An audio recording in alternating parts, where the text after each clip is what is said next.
Greetings, everybody.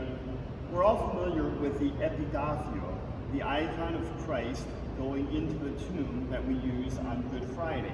Epitaphio literally means in the tomb. And so every year on Good Friday, we put the epitaphio in a tomb called the Cuvucleum. There is a tradition in the Orthodox Church that we not only have an epitaphio for the crucifixion and death of Christ, but we have an epitaphio for the Dormition of the Virgin Mary. And so this icon that I'm holding here is the epitaphio of the Panagia of the Virgin Mary, showing her going into the tomb at her Dormition, which we celebrate on the 15th of August. This year, because we didn't have church with everyone in it, Felix, our custodian, built us a small cathedral.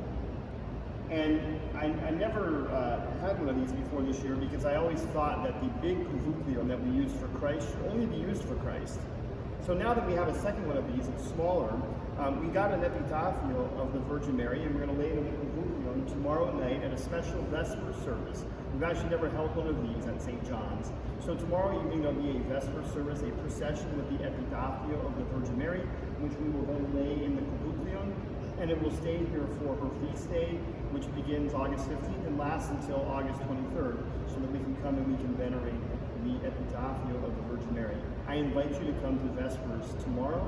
It begins at 6 o'clock Friday evening. Please sign up on Sign Up Jesus if you haven't, and I look forward to seeing you at the services this coming week. God bless you, and happy name day to all who celebrate this feast day.